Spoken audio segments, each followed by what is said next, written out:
Good evening to all of you. I hope all of you are doing good. How is your preparation going on? Are students there? Please speak up. Yeah, I think you can speak up, guys. Let it be an interactive session. I've kept it an informal session so that we can discuss. Struggling between prelims, mains, and interviews, sir. What to do and what Okay. not. Yes. Okay, fine. Yeah, in today's session, as I've put in the group as well, there are 4 things that I'll be discussing. First thing is on what should be a strategy for the next 35-40 days. Second thing is on exclusive interview preparation, what you should be doing for the interview preparation per se. Basically, it's an orientation on interview. Third thing would be on how to effectively use our TRP initiative and the Telegram platform that we have created recently. And fourth thing is on the issue that I have posted in the group, that is hijab related controversy and related issues. These are the 4 things that we'll be discussing today. Fine. So going with the first part of it, you can see there are 110 days left for the prelims exam. From now, there are 110 days left for the prelims exam. So you can divide this into slots like 35 to 40.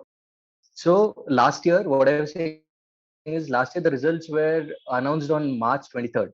In fact, the mains exam was on almost similar days, right? Almost on 8th to 12th, somewhere between that range.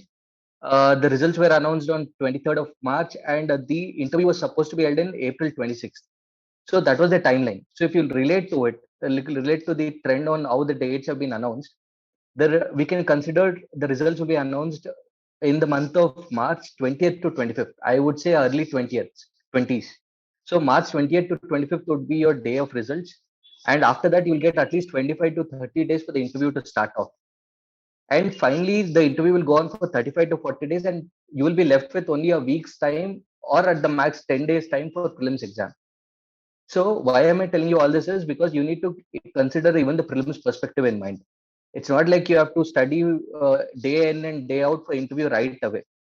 Fine. That is the reason you need to, what you have to do is you need to strategize it properly, divide it into 4 phases. The first phase would be this 35-40 days. Let's assume that the results will be announced on March 20th and the interview will start from April 20th and it will get over by May 25th. These are the timelines that I've taken. So this 110 days, I've divided it into 40 days, 25 days, then again another 35-40 days for the interview process to end, and you will be left with a week's time or maximum 10 days time for prelims preparation. So what you have to do in the next 40 days, that is till the results are announced, divide your day into 2 2-hour slot, wherein in the first 2 hours you can dedicate it for your interview. Don't spend more than 2 hours on interview till the results are announced. Fine, I'm stressing it again. Don't spend more than 2 hours exclusively for interview preparation till the results are announced. So in this 2 hours, what you can do is you can focus on your DAF preparation, exclusive DAF, then the TRP initiative that we have been posting, and the interview transcripts. I'll also be sharing the interview transcripts of last 3 years. So go by 2020, give first priority to 2020 transcripts, then 2019 and 2018. If you do not have time for 2018, it is still fine. At least 20 and 19, just please go through the interview transcripts. So this is what you should be focusing in this 2 hours. Your DAF, exclusive DAF, interview transcripts, and TRP initiative. Fine. And in the next 2 hours, focus on current affairs. And current affairs is like it overlaps across all the 3 stages, be it prelims, mains, or interview. So it is not like I'm telling you only 2 hours, only for interview. Even the 2 hours on current affairs, you can also add it for your interview preparation. So say suppose you're studying 8 hours a day, 25% of your time, that is 2 hours for exclusive interview, 25% of your time, that is another 2 hours for current affairs, which will cater to both all the 3 stages, prelims, mains, and interview. The remaining 50% of your time, please focus on prelims preparation. Say, I'm not sure about what is your confidence level in the prelims preparation, but still I would suggest spending 50% of your time, that is every day at least minimum 4 hours on prelims preparation. And what you should be doing on prelims is not like getting into the standard books, reading it again and revising. I would say try to solve as many tests as possible. Clear? You can follow our 60-day plan. It's a free initiative which will be combined with rapid revision series from March 1st. Either you can follow that, or you can solve any test series of your choice, or even IASBABA's test series for that matter. We have a PEP program which is exclusive to prelims only. It's called Prelims Exclusive Program. You can follow that or any of the test series, but spend 50% of your time, at least minimum of 4 hours on prelims preparation, remaining 4 hours on current affairs and interview preparation. So this should be the strategy for the next 40 days. Is that clear? Any doubts in this first agenda of today's session? Hello, sir. Sir, what about the mains? I mean to say, in these 30 to 40 days, do I have to go through the optional as well, or some of the weak aspects such as ethics or all? Regarding the strategy, do you have any more doubts?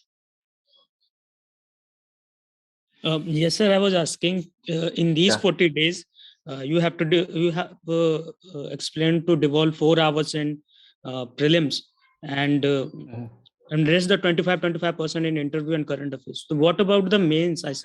I'm asking. Yes, sir. See, mains is something that you've finished recently. I don't think you have to emphasize more on that. Your interview preparation will also cater to your mains preparation, so you don't have to bother too much on it. Yeah. Yes, sir. Sir, I have a question on the newspaper that we're supposed to read. I mean, there is a lot of suggestion that we should now switch to 2 newspapers. That would be better. Switching over to 2 newspapers. Ideally speaking, Hindu and Indian Express are the 2 newspapers that you can switch to. I mean, read. So, can you differentiate how 2 newspapers would help in the interview? Like, how are we reading differently? Yeah, see, the thing is, if you look at Hindu, it's more of a leftist paper, which criticizes the government, right? The opinions given would be a one-sided opinion. Probably when you read the same issue, for example, hijab issue, probably in Hindu, you would have got a different opinion. Probably when you read Times of India or Indian Express, you'll get a different opinion or alignment. So that is how it will balance your opinion. Because when you're debating, when you're putting down your points across any controversial issues, you should be knowing both the sides of the coin. Only then you can put a sound reasoning to your answer.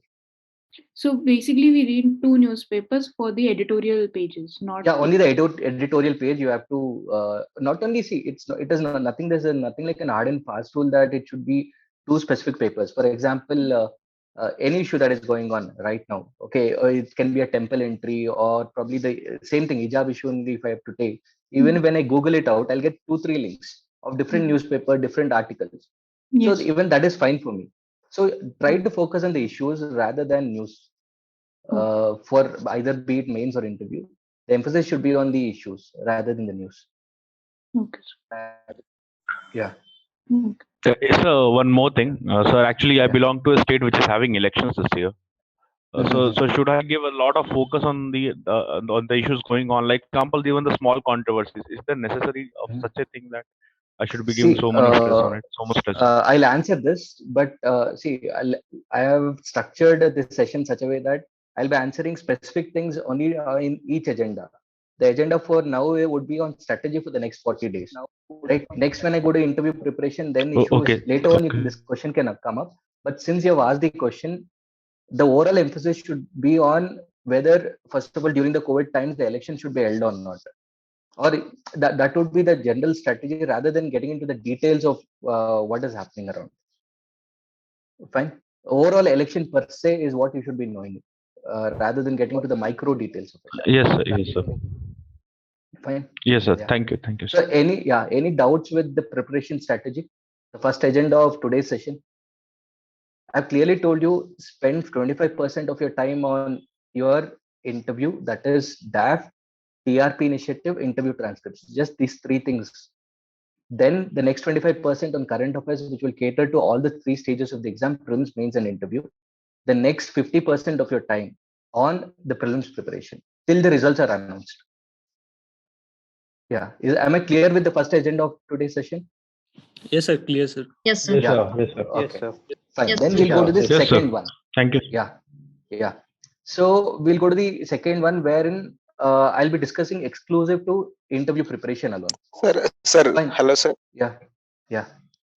Sir, is there any easy hobby that we can inculcate in this next 45 days or See, so? see, I'll be having multiple sessions like this. Let's do it systematically. Okay. Fine. Let's do it systematically. And you have such issues, no, directly. I have given my number on Telegram. You can directly post me on Telegram. I'll reply. You can message me on my personal number itself, right? Yes, So I'll definitely reply to you. Thank you. Let's continue the session. Let's not disturb it. So now I'm talking about what should be your the orientation, your thought process, your mindset for the interview preparation. In my experience, right? In my experience of giving 2 interviews, or in my experience of guiding students in the last 10 years, what I've seen is uh, most of you make a mistake of being in the mains mode. There's a difference between mains mode and interview mode that you need to understand. So it is not about mugging up or collecting 5 points, 5 positives, 5 negatives, and throwing it in front of the interviewer or the exam board. Fine. Interview is more about the stand you take, the opinion that you create, and most importantly, the rationale behind the stand that you have taken. The rationale can be either 2 or 3 strong points. That is still enough. And the other thing that you need to understand is in interview, there's nothing like this is right and this is wrong. Whether you're supporting hijab in educational institutions or you're not supporting it, if you can give a strong argument towards your answer, right, that is more than enough compared to having, like, what do you say, a balanced opinion always. Because sometimes, they pin you such that I mean, you'll get stuck and you might even change your stand. So that is the reason, more rather than just throwing away points after points, it is more to do with the analysis, more to do with the stand that you take and the rationale behind that stand. The arguments that you make is more important in the interview. Because in mains, you will be reading articles after articles, getting points after points. So you're still in that reading mode. You have to get out of that reading mode and get into the interview mode where you start thinking more. You take the same article, spend time, self-reflect, right? Reflect on what can be the points. First, you think from the constitutional lines, what can be the solution here. Then you start reading the articles, then it makes a lot of sense. Your original ideas, original opinions is what is given importance in interview.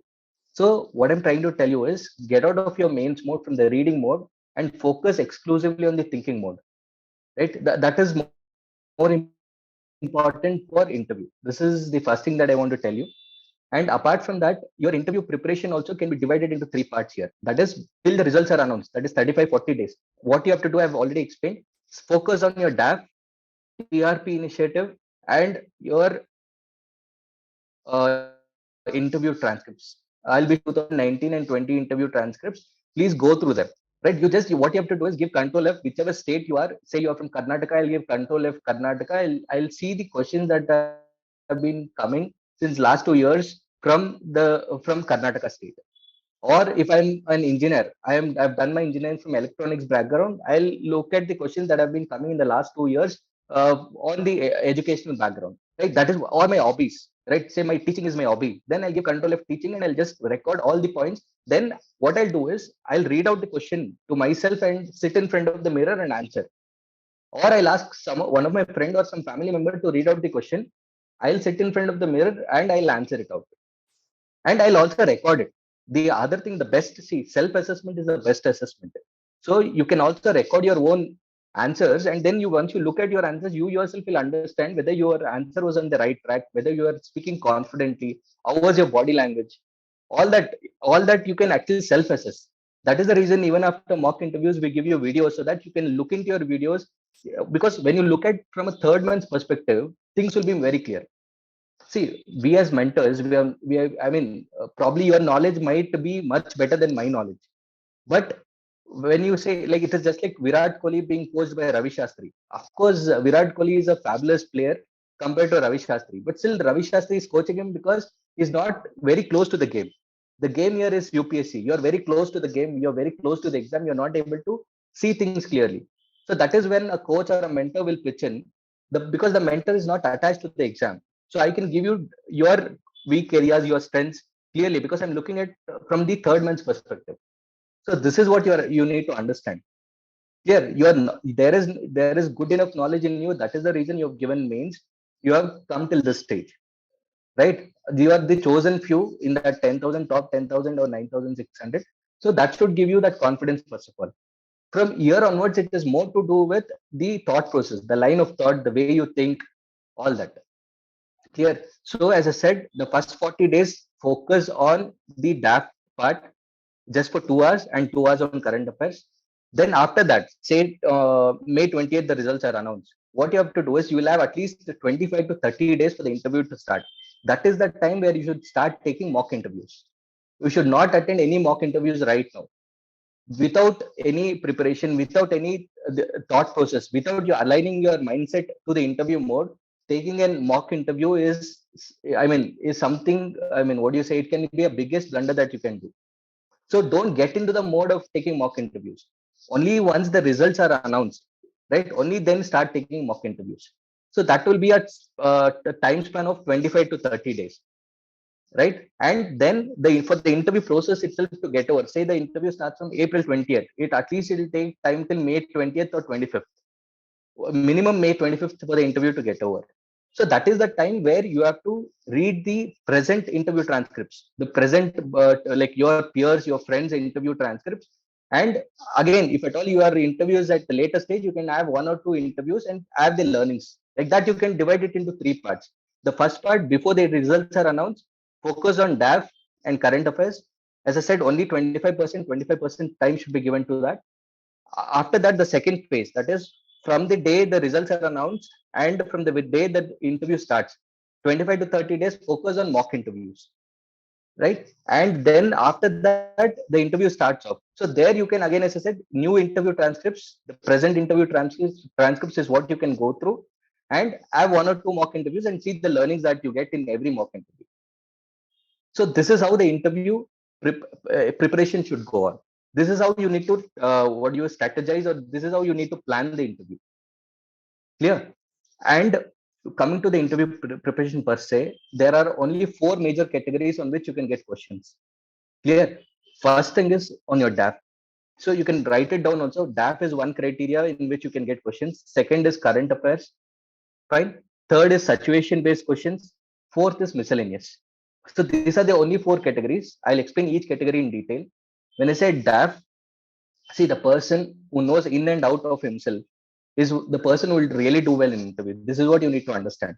And among all the 3 stages, right, interview is the stage where you will enjoy the preparation per se. Because see, no exam in the country will give you a chance to know about yourself in such a detail. Right? First of all, you should be happy that you've got a chance, an opportunity to know about yourself in and out. Right? So it is basically, say, suppose Priyansh, or let's take Priya. Right? So it's more about where Priya is born, what does she like, what does she not like, what are her hobbies, right? Where did she study? So it's more about Priya or Amrut, whatever it is, right? Rather than anybody else. So this is one opportunity where you'll be knowing in and out, from your name, the meaning of your name, the place of your birth, till your graduation level, and if at all you have any work experience, everything in and out of it. So this is one opportunity that gives you that scope. So you need to enjoy, and you need to enjoy the process itself. Fine. So DAF, as I said, in and out of your personality is what you should understand. Second thing comes with current affairs, right? Current affairs, as I said, at your district level, to the state level, to the national level, to the international level, right? The issues that is happening around you. So this is the second part from where the questions can come from. Third part is situation based questions. See, questions like where you will be put in that place, in that position, and they'll ask you, what will you do if you were in that position? For example, in my interview, I got this question where, since I come from electronics and telecommunication background, they had asked me, like, say there's a disaster and you are stranded with 30, 40 people. There's an earthquake and you're stranded at a place where even your mobile phone is not working. So which is the communication that you'll use to reach out to people? So in the first instance, I was not able to answer, but what they were trying to hint at is the satellite communication, because my stream was from communication. So that is how the application part works. Whatever my graduation is, how it can be applied in administration. Clear? So these are the questions that you can get. Or say you are the DC of a district and there's a fight between 2 groups of people. There is this upper class and there is this lower class. The lower class wants to get inside the temple, but the upper class is not allowing them to. Fine. So what you as a DC, what actions would you take? What would be your decision making? right? So these are the kind of questions that you can get. Or say there's a terrorist attack or that Pulwama attack, things like that, and the government retaliated with having a surgical strike. So if you were the army commandant, then would you have gone for that? Or there was this instance where the one of the soldiers or one of the officers, army officers, had tied this civilian or civilian on the jeep, and he had to escape from that crowd to the main destination. So he had to tie him on the jeep, and they escaped. So if you were in his position, would you have done the same? So things like this will be asked in situation based questions. And DAF, as I said, why it becomes important, the first part, as I said, it first and foremost thing is it'll give you a lot of confidence. When you prepare in and out of your DAF, right, it will help you in emotional intelligence, and it will help you in better decision making. And also it will give you a lot of confidence when you talk as well. So that is the reason DAF is a very essential part in interview preparation process. Clear? So the first part, DAF, second is current affairs, third is situation based questions. Fourth, here there are three important criteria that you should note it down. The first criteria of question that you'll get is facts related to polity. I had got this question on what constitutes Consolidated Fund of India, right? And tell me three important constitutional amendment acts in the history of the country. What do you think are the three historical judgments taken by the Supreme Court? So these are factual based questions that can also be asked. Clear? So this is one criteria, and even they can directly ask you what constitutes 10th schedule or recite the preamble, right? Things like this. This is like fact based polity. This is one miscellaneous part. Second part that can come in interview is ethics related. Like what is crisis of conscience? Have you experienced that in your life? I'll give you 3 4 values. How do you prioritize the values? So this is the second part. Clear? Am I clear? Yes, Am I sir. clear till now? Yes, sir. Yeah. Yes, Yes, And sir. the third part is psychological and abstract kind of questions, wherein they'll ask you, what will you do after the interview? Right? Or how is your life going on? Do you have any more questions to ask? Do you think India is a poor country? And they might even give you a phrase or a quote and say, do you think the glass is half full or half empty? And how do you apply that to your life? See, these are not questions that I have framed. These are questions that have actually come in the interview to my own students. Right? So this is how the questions can. These are called abstract or psychological based questions. Or there was a question like last year which said, rate yourself out of 10. Rate yourself out of 10. And if you say you're 6 or 8, then how do you improve upon it? Tell me what are the 4 qualities that a leader should not have. It's not like 4 qualities of a leader. The question was 4 qualities that the leader should not have. So these are called abstract or psychological based questions. So as I said, fact based related to quality, ethics related questions, and third thing is this abstract and psychological questions. So these are the 4 categories only on which the questions can come. I'll repeat: DAF based questions, current affairs based questions, situation based questions, and the fourth one, as I said, is miscellaneous fact based questions. Am I clear till now? Yes, sir. Am I clear till now? Any doubts you have? Excuse me, sir. Hello. Yeah. Good evening, sir. Actually, just one clarification I want. Continuously, you are insisting on DAF. So, thing is like, are you talking about the DAF, the one which we filled in last November? Yeah. Obviously, there are 2 DAFs. One is like, see, when I said DAF, you need to know in and out of both the DAFs. DAF 1 and DAF 2. Yeah.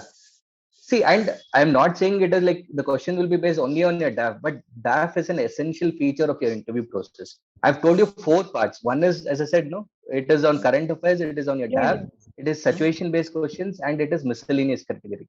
There are 4 criteria on which the questions can be asked. Okay. Fine. Okay, sir. Thank you. Yeah. Now coming to the thought process, which is the most essential or the most important part in the interview. So when I say thought process, it is basically the way I think, the way I align my thoughts. Clear? So any controversial questions are asked. See, because now we would have discussed, say, 20 issues. Probably in the interview, you will get the 21st or the 22nd issue, which you would not have looked into. But there's a line of thought that every aspirant should look into. Whenever I'm taking a stand on any controversial issues, you can note it down also. There are 5 points on which your thought process should be based on. First thing is, you should always be constitutionally right. The first fundamentals, or the first fundamentals on which your thought process should be based is, it should be on your as a, you should be constitutionally right, rather than being politically right. Please understand, you should be constitutionally right rather than being politically right. In the further sessions, when I'll be explaining the issues, you'll be able to understand what do I mean by that. Because as a bureaucrat, you need to play by the rule of books. Book of rules. So there are rules. The rules that come from the constitution is what should be given more importance than, rather than being politically right. First rule is that. Second thing is, be objective. Whenever you're giving solutions, be objective. State the facts rather than bringing in emotionals in the decision making. Right. This is the second most important thing. Third thing is, always try to prioritize values. There are instances where many a times you get stuck with the decision making, or you are stuck in an ethical dilemma between 2-3 values. For example, there's an issue which involves national security at one end and privacy at the other end. So which one should be given more importance is what you need to balance it out with, right? And as per the constitution, or as per the law, as per the law says, the national security becomes more important here. Or there can be a debate between right to life, that is humanity, versus uh, security, national security. So you need to see what should be given more priority. So this is the third important thing that you need to understand. And fourth thing is, use your common sense, be practical. Right? This is something that is missed out, though this might be the last but second point. But what I'm trying to say is, use your common sense and be practical, right? And the other important value is, be optimistic. These are the 5 values that your decision should be based on. Any stand that you take, always try to see whether these 5 values are looked into. And it can be any of the 5. It may not be all the 5. It can be any of the 5. Being constitutionally right, being optimistic, being objective in your solutions, right? Stating facts, and using your common sense, being practical, and prioritization of values according to the context given. Whether you have to give importance to the humanity concern per se, or to the privacy per se, or to the national security per se, right? It depends on case to case basis. You cannot have one size fits all policy at all situations. So whenever you're taking a call, whenever you're taking a decision, please place your decisions based on these 5 values. This will give you a much better leverage. This will give you a better stand. This will give you a more maturity in your answers. Clear? And there are certain myths with respect to body language, which I have to touch upon. See, it is like it is a common character. It can be a natural habit for somebody to nod their head like this, or blink their eyes like this, right? So it can be very frequently done. So see, these are things that you cannot control. So even in interview, say suppose somebody tells you that, okay, you're blinking your eyes a lot, or probably you are nodding your head a lot. Please don't pay attention to that, because if you're trying to focus on small things, which is something that is natural to you, what will happen is, you'll miss out on the overall agenda. The overall agenda is to give your opinion, and you have to give a strong argument according to the stand that you take. That is more important in interview. So you'll be missing out on that, and your focus will be on more on your hand movement, or your nodding your head or blinking of the eyes. Even the body language, like some people say that you need to rest your arms on your lap. So it is not necessary that, see, some people like say, since I teach, this comes out naturally to me. Obviously, you cannot be very aggressive. This is what the nation should do, or this is what the court should do, this is what the government should do. That shows aggressiveness in your body language. But you can be subtle. You can be, your hands can move. There's nothing like your hands cannot move left or right when you're explaining, or your hand should always be on your lap. Because some people have this natural tendency to move their hand when they talk. So when you're trying to control your hand movements like this, and you're trying to forcefully put your hand to a still position, what happens is, again, the focus will be on your hand movements rather than your answers that you give. So these are certain common mistakes or myths that has been surrounded. So please don't pay heed to such things. I would definitely say being natural, being yourself is the best way to go for the interview, right? So whatever your strengths and weakness, whatever your naturality, please keep that, please continue that without trying to control the natural instincts. When you try to control the natural instincts, definitely your interview will not go well. I'll give you an example here. I'll give you a simple example that happened 2 years back to one of my students. She's a girl from Kerala. She had given 5 mock interviews, and in the 5th mock interview, they suggested her that since you're coming from South and being a girl, you wearing a sari would be a better thing to do in the interview. This is what was suggested in the 5th mock interview for her, because all the 5 mock interviews she was wearing a salwar, right, a kurta. She was very comfortable with that. Just because in the 5th mock interview that was the suggestion, she was wearing the sari for the first time, and she wore that sari to the interview as well. But what happens? See, I think girls would be knowing it better. When you wear a sari and you're wearing it for the first time, you are more of, I mean, you're consciously you will be looking at the attire, you're adjusting the sari rather than giving out the answer. Actually, she had a potential of scoring easily above 180, 185 plus, and she ended up scoring 154. So all these things will happen. What I'm trying to tell you is even small things like this, the body language, the dress you wear, it is more to do with yourself. Be your natural self. You are comfortable wearing a salwar, you can wear a salwar. You're comfortable wearing a sari, you wear a sari. You're comfortable wearing a tie, you can wear a tie. Even for boys, it is not a mandate that you have to wear a tie, but you have to wear a proper formal clothing. That is what is required. So it is more to do with your comfortability level, and it is more to do with your natural instincts. Never ever cut down your natural instincts. This is the other thing that I want to stress on, right? So these are the major things with respect to interview that I wanted to discuss. If you have any doubts till now, it's open for discussion. We'll discuss and then we'll go to the third agenda.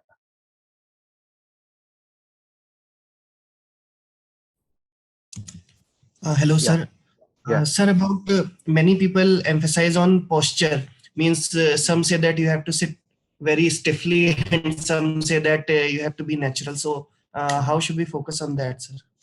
I would go with the second suggestion. Being natural is the best possible thing that will work out for your interviews.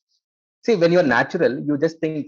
I mean, commonsensically, as I said, that is the reason I said one of your points when you answer also, or when you think of the interview, is your common sense and being practical. Right? The common sense tells that when you're natural, things will flow smoothly. When you are following certain instructions, right, that will not be as smooth as your natural self. So being natural self, see, obviously, being natural doesn't mean that you can sit like this, right? There are certain etiquettes that we need to follow. Okay, sir. Right? At least that common sense says sit like this. So even there are they have complicated interview. See, during our times, there was not, mock interviews were very less, right? Hardly I think I'd taken 1 or 2 mock interviews in both the interviews put together. And one of my friend who qualified did not even take a single mock interview.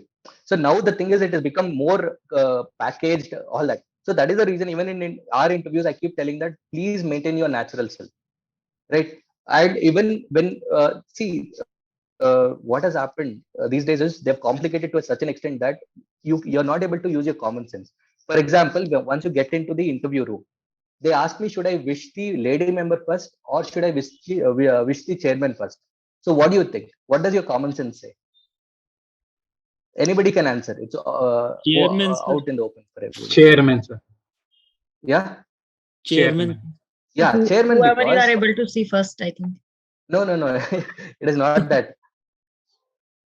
It is the chairman, because at the end of the day, as a bureaucrat, you need to understand that positions are important. Even if Rahul Gandhi one day becomes the prime minister, we have to respect him, because not for the attributes or qualities of Rahul Gandhi, right? It is because of the position that Rahul Gandhi holds. Clear? So here also, irrespective of the gender, the position becomes important. Whether it is a female, whether it is a male, right? Whatever it is, the chairman, the position should be given importance. So first is you need to wish the chairman. Then if there is a lady member apart from the chairman, second is the lady member that you need to wish, and the other members. Right? As I said, no, again, use your common sense. Don't complicate things. I'm here to simplify the interview preparation process as much as possible. As I said, if you know yourself better, that is the first best thing that can happen in your interview. right? Because at the end of the day, when you know yourself better, you'll be able to manage your emotions better. That is called emotional intelligence, and that is one of the key factors that is checked in your interview. Apart from your values and your knowledge, your emotional intelligence plays a crucial role in interview. Yeah. Any more questions? Sir, what about how a hand movement while answering the questions? I think I explained this to you, right? If it is natural to you, you can move your hands. Obviously, you will not be aggressive that this will happen or that should happen or this is the first point. It obviously it is this is the first, this is the second, sir. This is the third, sir. This is the fourth point. It can go like that. And movements, there's no restrictions, which is natural. If you are not, there are people who are not very open, who do not move their hands quite often. They keep their hands on their lap. That is also fine. There's nothing like hard and fast rule that this keeping your hands still will portray you in a different way, or moving your hands will portray you in a different way. That is natural to you. That is my final bottom line on this body language. Hello, sir. Yeah. So my question is regarding our stand on the controversial issues, because on some issues we may tend to take one-sided stand, and the other person may expect us to take a balanced stand. So it may happen that our stand may backfire. So what's your suggestion on this? See, that is the reason whenever you're taking a stand, I told you, please make sure that these 5 things are checked.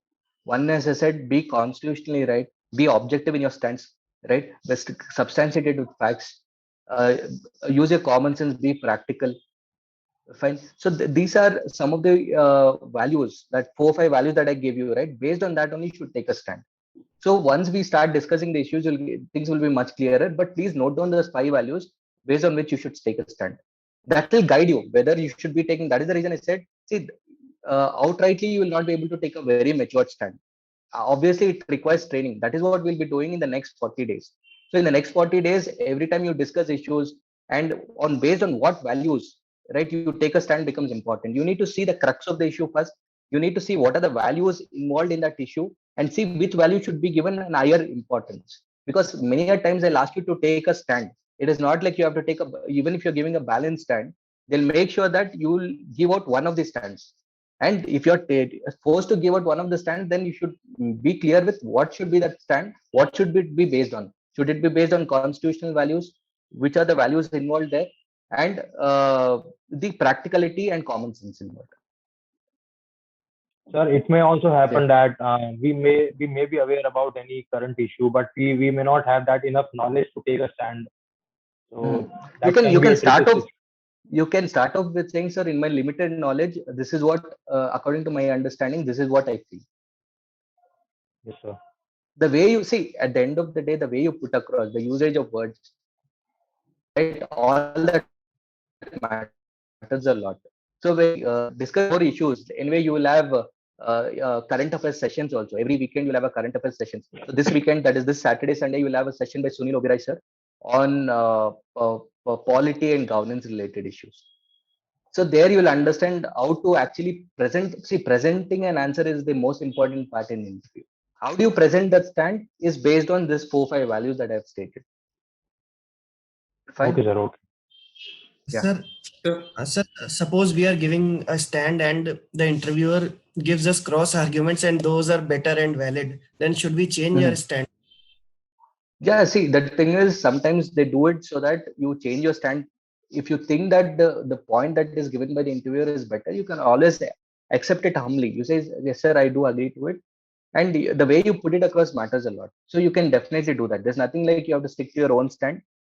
But if at all you think that stand that you've taken is very strong enough, you can still stick to it. But if you personally feel that the points given by the interview board is much better, humbly accept your mistake and move forward. Okay, sir. Right. Okay. See, apart from what I said, being constitutional right, see the prioritization of values, be objective, use your common sense, be practical, all that. The other values that are tested in interviews are whether you are an humble person, whether you are ready to accept your mistake and learn things. These are the other things that they check. Whether this person is optimistic, right, positive. See, it is basically, say, see, but the people who take your interview would be around 50 to 50 years, right? 50, 55 years minimum till 60 years. So they are like your father's age or probably your grandfather's age. So basically what they'll be looking at is these elderly population, right? Whether it is UPSC or any exam for that matter, be it CAT exam for that matter, be it any for that matter, even irrespective of the profession they are in, there are certain values that the elderly population will look at the younger population. So that is what you need to look into. That is whether this person is humble, whether this person is positive, right? So these are the, and whether this person is honest. The other most important thing is whether this person is honest. So these are the other things that are checked in the interview through the questions that, through the answers that you give out there. So, Okay, sir. Yeah. So just asking the previous question again. So what is desirable? Taking a stand is more desirable, or being balanced is more desirable? See, when they ask you, definitely ask you for an opinion, they would be expecting you to take an opinion, because or else you will be seen as being very, I mean, neutral always, being very diplomatic always, which will not work out. Sure. Because there are instances where you can take a stand, and that is those two questions can get you that 200 plus. Right? If you are trying to evade the decision making, this will tell that interviewer that probably you're not a person who can take decisions. So your decision making skill is questioned there. Okay. Yeah. Hello, sir. My name is Ramesh, and thanks for conducting this session, sir. So last time I appeared for the interview round and I scored around average mark, that is 168. So how would you suggest, like, what I should do in this attempt? Like, if I get a See, call, this is very personal to you, right? So I think you better drop me a message and we'll discuss on that. Clear? Because okay, since it is very personal to you, we'll do it over the phone call. Okay, sir. Fine. Thank you. Yeah. So can you? So can you throw some light on the structure of the answer that we should follow? Is there a structure? Yeah, definitely there is a structure. What they say is in mains, you put down the points and finally you conclude. So in interview, it can be the other way around, wherein you say this is the stand and the arguments that you give out. So that can be a structure that can be followed. You can say this is my opinion, and why this is my opinion is based on so and so values. Either way, it will work out. Either way, it will work out, and you have to, in interview, you have to be more concise, because the discussion that I was seeing in the group, it was more often interview mains related answers that was going on. So it has to be more concise, to the point. They'll ask you whether, I mean, what is your stand. So there you cannot be giving the background information, the context, and then jumping into the answer. They'll, in fact, in some of the interviews, what they do is, in the beginning of the interview itself, they'll say, please don't waste our time. If you know, you say. If you know, you please answer. If you do not say, if you do not know, please say no. We'll go to the next question. So they give you a briefing also. This has happened in some of the interview panels as well. Okay. So just coming back to the earlier questions where we have to take a stand or balanced opinion, can we do this that in the first instance we take a neutral stand, but then if we are pushed by the yeah, obviously when you take a neutral stand, stand, yeah, I understand, you can do that. When you take a neutral stand, definitely if they're looking for any specific opinion from your end, they'll probe more questions, and then you can take a stand. That can happen. Yeah. Sir, how much should we give focus to our graduation subject preparation? See, there's nothing like a percentage. I cannot quantify it as such, but graduation questions do come, and you have to be thorough with that. Not to the depth of the masters as such, but at least at the surface level, what is the technology that is being, probably if you're an engineer, what is the technology that you have learned, and what is the application of that technology. And application is one, and if at all something that is related to current affairs related to that technology, this is the third part. So that is the reason what you can do is go through the transcripts. If your graduation is agriculture, you can just give control of agriculture and see the kind of questions that have come in the interview. Sir, putting more on this question, actually, suppose I had graduated, means BTech I had done in 2016. Since then, I'm working in a company. So many concepts of engineering I have forgotten. So how much focus should now I devote to that those subjects? No, it is my answer would remain the same. You divide it into 4 parts, wherein you talk about the basics of the technology that you have read. Second thing is the application of it, and third thing is the current affairs related to it. You don't have to get into the details of it. So micro details of it is not required. Okay, sir. Okay, sir. Yeah. And to see the kind of question that have come from your graduation, please look into the interview transcripts. Okay, sir. Yeah. So good evening, sir. So one more thing, like for example, even in the question which you have given about the hijab, so there is an issue that everyone reads the same newspaper, same opinions, same editorial, and we are all answering in the same I'll way. come to that. That will be the fourth thing that I'll be discussing. Let's Okay, discuss sir. it in the fourth agenda. Okay, sir. I hope Thank you. things are clear with respect to interview. What should be the orientation? What should be the mindset? And when you're taking a decision, what should it be based on? These are the three major things that I have stressed. And how do you plan your interview preparation for the next 60 days? Yes, Are sir. Thank you, these sir. 4 things clear? Yes, sir. Yes, sir. Yeah. If the Hello, 4 things sir. are clear, I'll go to the Hello, sir. next part. Yeah. Sir, I just wanted to ask, what about the fluency of our language? I mean, choosing the words It doesn't about the matter. vocabulary. It doesn't matter. You don't have to worry on the language per se, unless and until you are able to communicate your thoughts to the other person. It is fine. You don't need an IFI Exactly. English as such. Exactly, sir. You That are, is what I was yeah, asking. Sir, the thing yeah. is, if we are reading the editorials, we are getting the words from them and we are using them. Mhm. So how to skip this problem? I mean, I want to be as natural as I can be with you or It anyone is else. like basically if that is the case, you need to keep speaking in English for the next 60 days with the friends that you come across. So it becomes a part of your natural communication. So because the way I speak, I don't think I'm using any jargons. I don't use any jargons. It is a simple English that I speak because I've got used to speaking in English with whomever I come across. So that is the reason when you keep speaking like that, I mean, see, language is something that comes through practice, right? That comes through practice basically. So when you keep speaking the language, it comes out naturally to you. Basically, what you have to do is you need to speak in English probably with your family members or probably with your friends. Start communicating in English so that even the day-to-day things you are when you speak in English, you feel more comfortable. Yes, sir. Sir, I think, sorry, Yeah. sir, the question was taken in different way. I'm asking about the issues. For example, even the hijab issues, the points Mhm. which we get and the words, for example, all the words, like, for example, I got the word ghettoization. So it's a Mhm. word. I don't know it, but I knew during the mains. So I have used it. But in the interview, if I will be very natural, I may not be getting all these words. So I have to extract them from the editorials I have read or the books I have read. No, So but why do you want to use such words?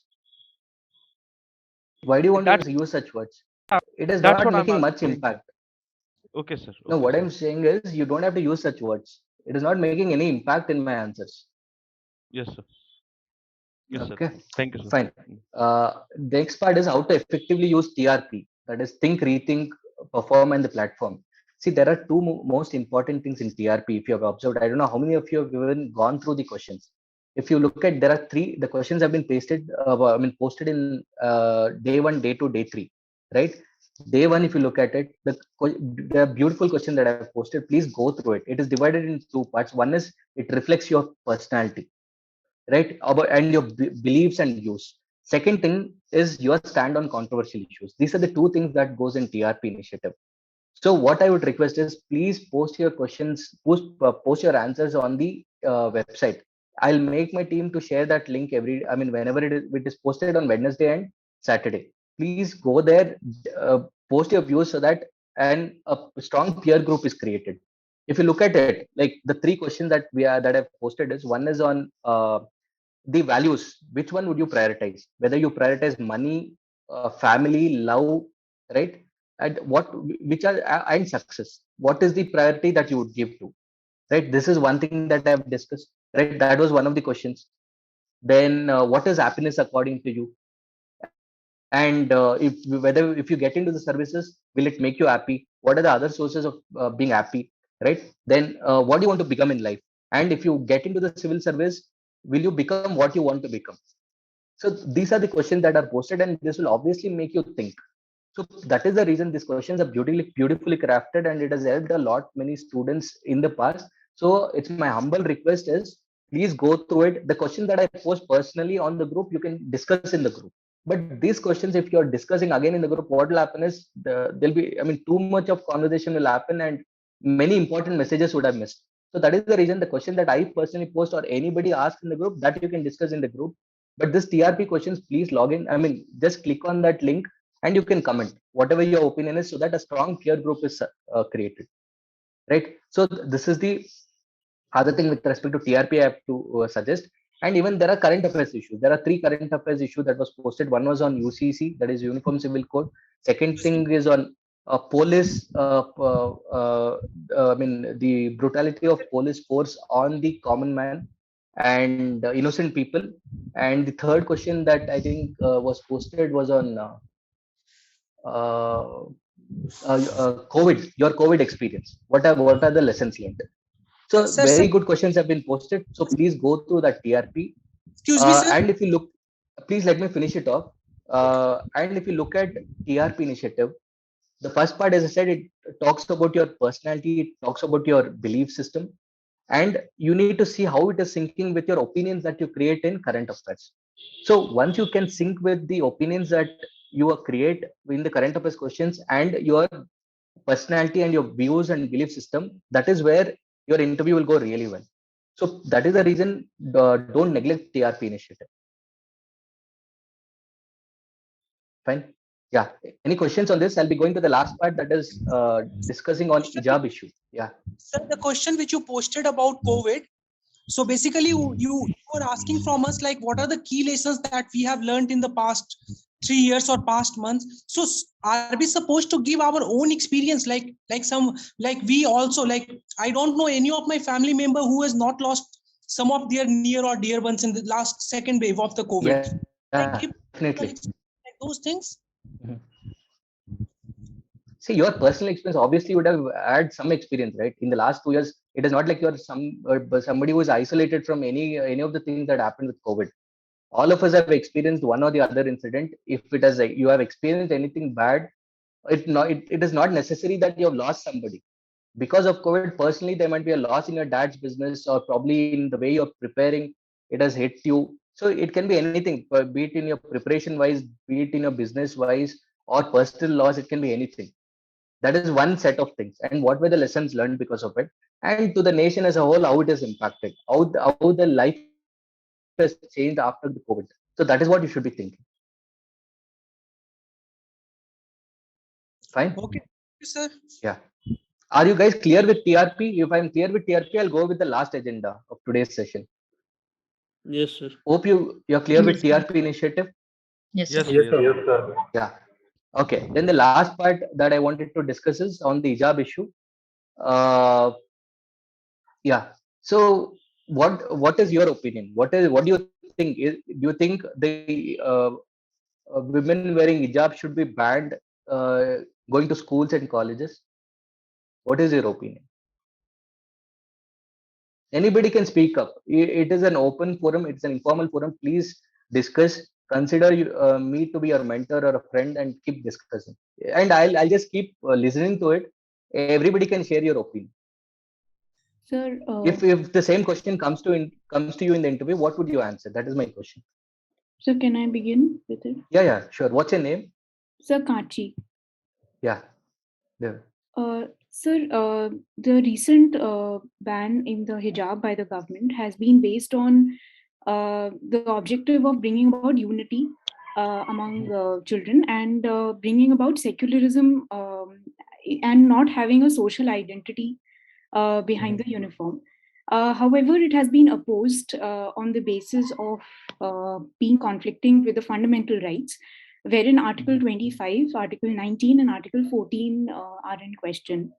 My opinion on this is that while it may give some sort of unity and give some sort of feeling of uniformity among children, I believe it is the judiciary which will here have to clarify whether there is a conflict and a violation of our fundamental right to freedom, and if this really constitutes an essential practice and whether it violates our fundamental rights in that way. So I believe the judiciary... Okay. But what is your opinion on this?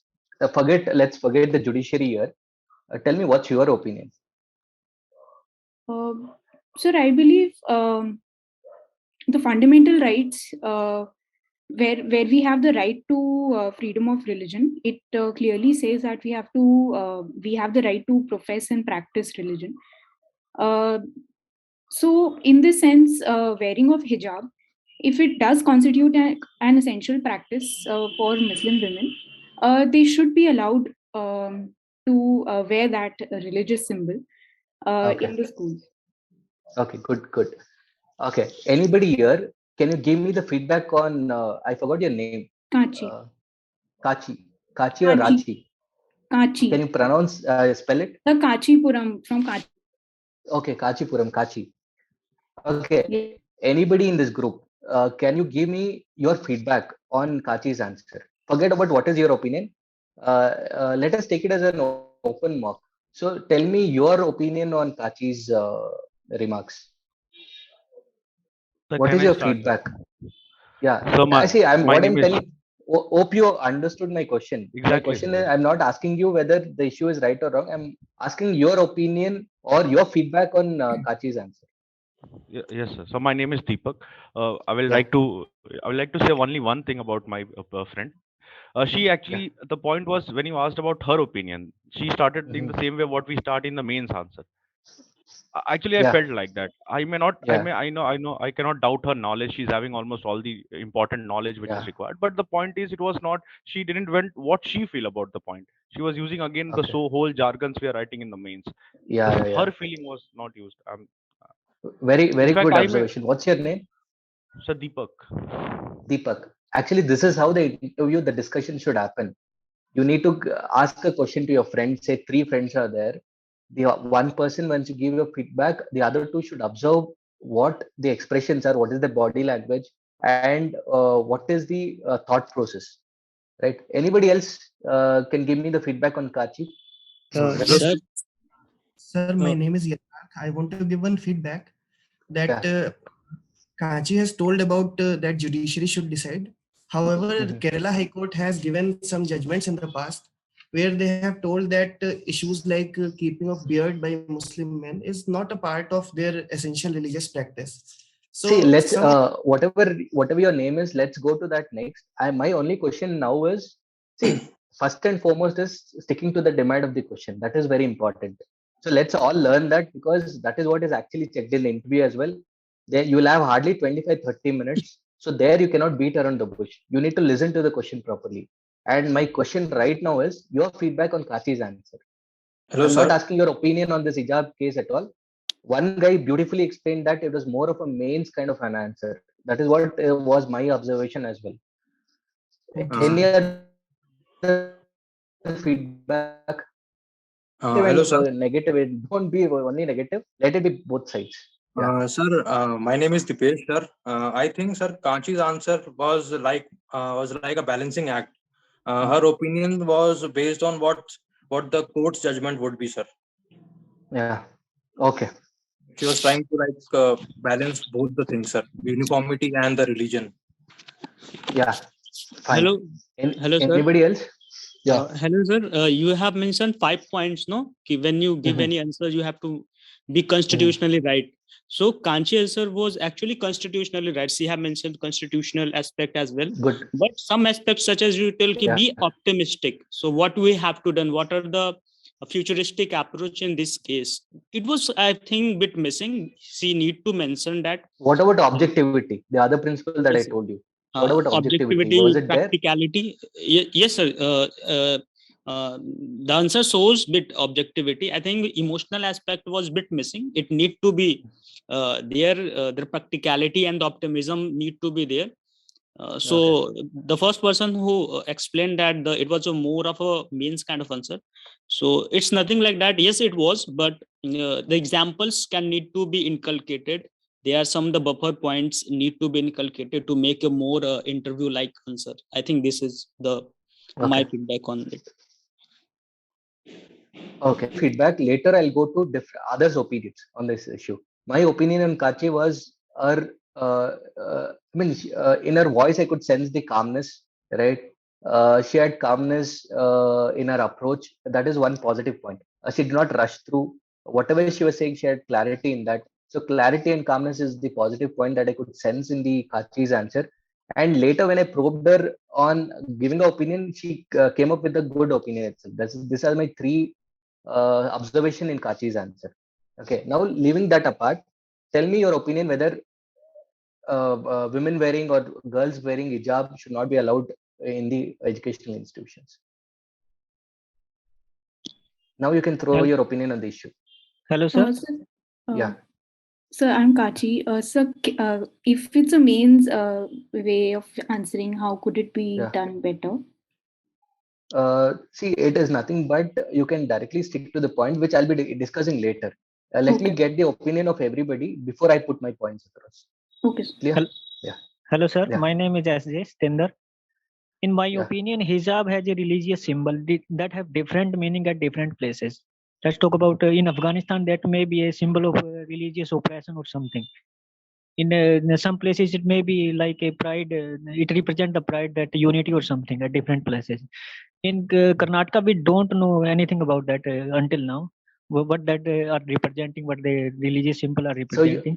So what you're saying is you're not sure whether wearing a hijab is an essential practice.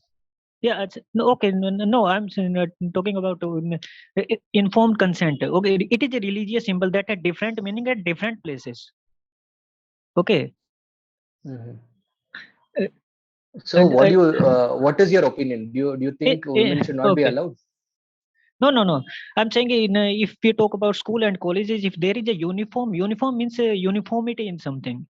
Okay, you have the choices. Okay, you can wear whatever you want. But when we talk about some institution or something, uniform means uniformity. Okay. If you want to wear something, it is your choice. You can place at your places. But when you come to at some platform, it is your your choice is bounded by some rule and regulations. So, in my opinion, go ahead. In my opinion, if you represent, when you enter in school or colleges, you belong to, you are in my.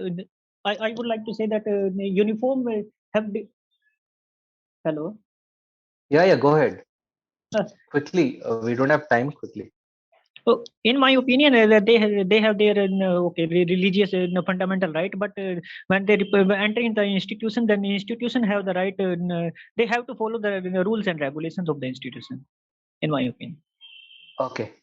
Anybody? Last person. I would give this chance to one more person. Yeah. Good evening, sir. Yeah. Good evening. Sir, my name is Deepak again. Sir, I will like to take my opinion, sir. My opinion is, yes, it should be banned, but not in the coercive way, in a very positive way. My idea of looking at hijab is very similar to looking at what we look at ghungat. If the ghungat is a notion of patriarchy, hijab itself is a notion of patriarchy. Hijab has not been mentioned in Quran, as per my knowledge, how much I have seen, and it should not be taken up as a religious symbol. And again, the fellow person who spoke before me, then he talked about how when we sit on a particular platform. For example, if we sit on this particular platform, there are some decorums. We are going to give up some of our rights so that we can look uniform, we can look in a single way, equality, we can look in a very equal way.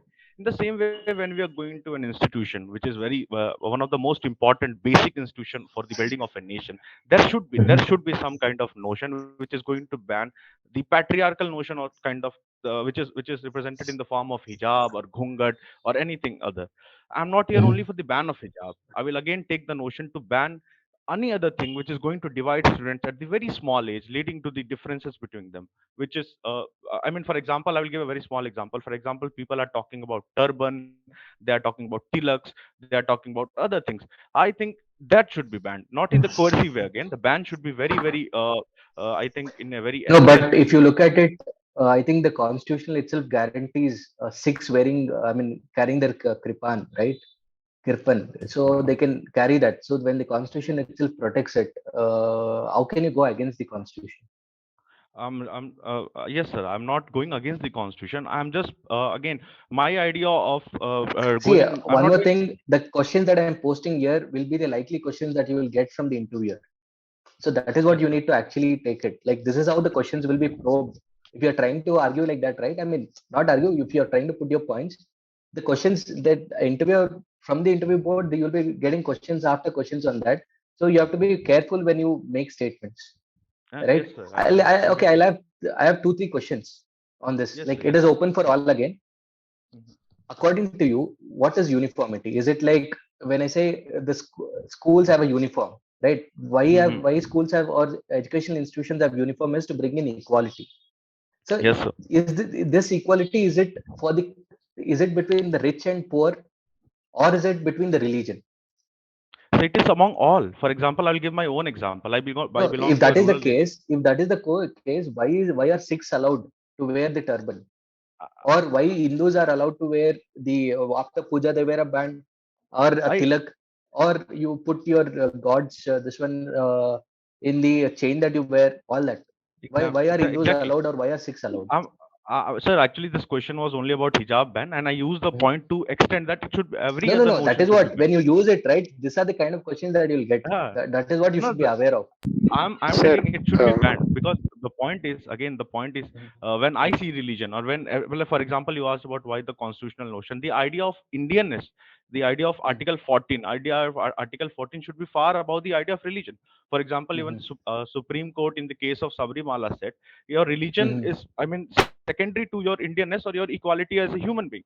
In the same way, and school should be used as a platform to promote ethical unity. I'm not saying again the coercive way in which the government. So you are saying wearing a hijab what do you say, destructs the unity? I'm not saying destruct the unity again. So the point is, it is. I think it is taken up in a very different way. Sir, I'm not saying it is not taken up in a different way. This is how the questions will be asked. That is what I'm saying. Yes, sir. Sir, see, tell you first of all, uniforms were put into force because to create uniformity among the classes. It is not more about the religion here, because if that is the case, then they have to dwell into every religious practices. And even the Supreme Court has given a statement that if it's an essential feature of any religion, then you cannot take away that. In fact, this even in US, what happened is in the army, when the Sikhs wanted to get recruited, the US government made a statement, or the army made a statement, that only if you're cutting your hair and shaving off your beard, only then you will be allowed, or only then you can get recruited in the army. But later, what happened is that led to a huge uproar. And finally, the US court itself, they came up with a decision saying that they should be allowed to carry their essential religious practices. That is the extent to which it has gone.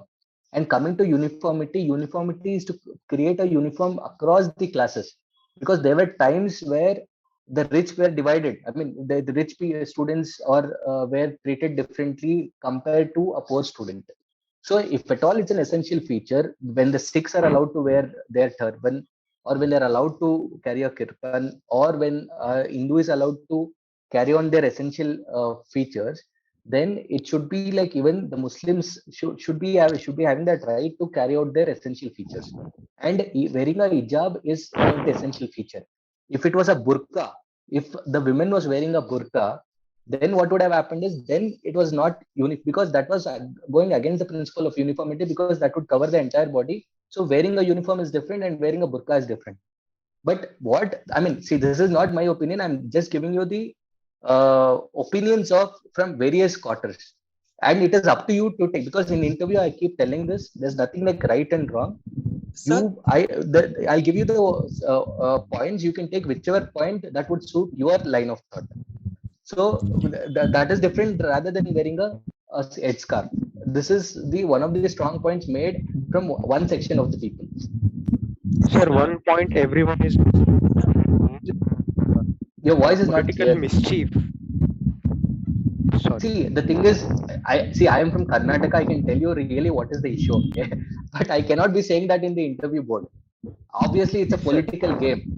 To be very frank, it's a political game which every one of us understands clearly. But I cannot be putting this. It was not the institution that banned girls from wearing hijabs.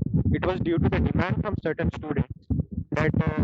In fact, wearing a hijab is not something newly they are doing it, right? Since last 70 years of India's independence, right? They have been doing it. They've been wearing it. Why all of a sudden it became a controversy now? Sir. Right? Exactly, sir. That's what I'm saying. The idea is the controversy should be used for very positive discussion about everything. That's what I'm saying. I'm trying to take the way in that way. That this controversy should be used for very positive discussion rather than going for the political way what other people are doing. So that's what I'm saying. I was taking the answer in that way, but I failed. I guess I will work hard again. Thank you, sir. Thank you for the counter question. Fine. Sir, Anyways, be open for the counter questions. Be open to look into the answers that you're given. Be open to your own views. I mean, just that keep yourself open. That is my only suggestion for all of you.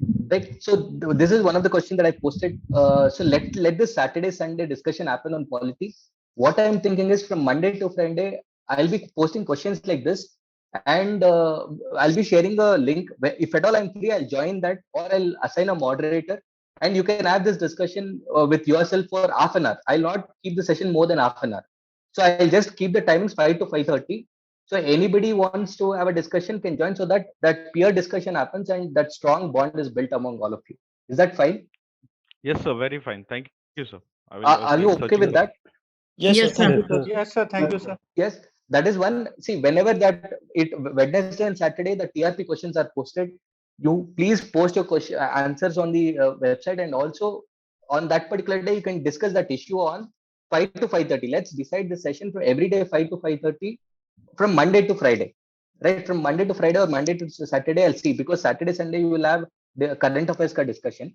So something like this I'll create, and I'll try to be in almost all the sessions. If I'm not there because of my other work and responsibilities, I'll assign a moderator. But whoever is willing to join and can do it, can continue the session. Is that fine? Yes, sir. Sir, I have one request, because I have to visit office also. So if it is possible that a little later, means 5 to 5:30, most of the days I would be in office. If it is possible, if not, then it is okay, sir. Now, what time would you want? Sir, 6 to 6:30 would be more comfortable. Okay. Fine, let me see. Anything else that you guys want? So can we get the recorded sessions? Yeah, definitely. I'll ask my team to share it, because anyway it is getting recorded. I hope the today's session made a lot of sense to all of you. Yes, sir. Yes, sir. Yes, sir. Right. Majorly, what I'm trying to tell you is focus on the thought process, the orientations. This is just day one. So like that, when you have two discussions after discussions, right, you will automatically get tuned to the kind of answers that you should be giving. And as I said, no, don't listen to anybody. Please, it's my humble request. Even if I am telling you, please don't say that, okay, yeah, this is right, and just follow that blindly. You have your own critical thinking. See whether, and that is the reason I didn't give any stand at the end. I told you, like, these are the opinions posted by different quarters. You think what is right, you can inculcate. Don't follow somebody blindly. You, when you give your opinions, think critically, think of the counter questions that you can get, right, and accordingly you need to prepare. Clear? Is that fine? Am I? Yes, sir. Am I clear? So yes, sir. That's what I'm Yes, asking, sir. sir. Is there any process how to read the editorial and then think of it? I mean, anything like See, if any I issue, read an you always try to see the first. You try to see the crux of the issue. What is the agenda? What are the values involved? And which values should be given more importance? What are the constitutional constraints as a bureaucrat? And the facts involved to bring in the objectivity. So always try to revolve the issues around this 3-4 points. In fact, in this particular case, you can also speak about Bomai, SR Bomai case, 1994 case. What does it say? It says that religious freedom is the hallmark of pluralism and inclusiveness. Right, I'll repeat again. It says religious freedom is the hallmark of pluralism and inclusiveness. It is meant to advance social harmony and diversity. So this is one of the important statements made by Bomai case. And also there is this Anand Mark sect case. In fact, this comes in tune with the essential feature of the religion. As somebody said, hijab. I think hijab is actually an essential feature of the Islam. Similarly, what happened is there was one of this case called Anand Mark sect case, where Tandava dance on the road was banned from the by the Supreme Court, stating that this is Tandava dance is not an essential feature of this particular religion. So this particular sect, sorry, and it was banned.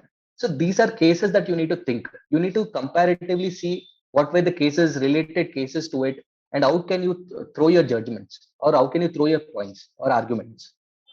Clear? Fine. Sir? Am I fine? Is things clear? Sir? Yes, sir. Yeah. Sir, I have a doubt that Yeah. I am also of the view that if there is an essential practice to a religion, then it should be allowed. Like we allow the Sikhs to wear a turban, the Muslim female students should also be allowed to wear a hijab.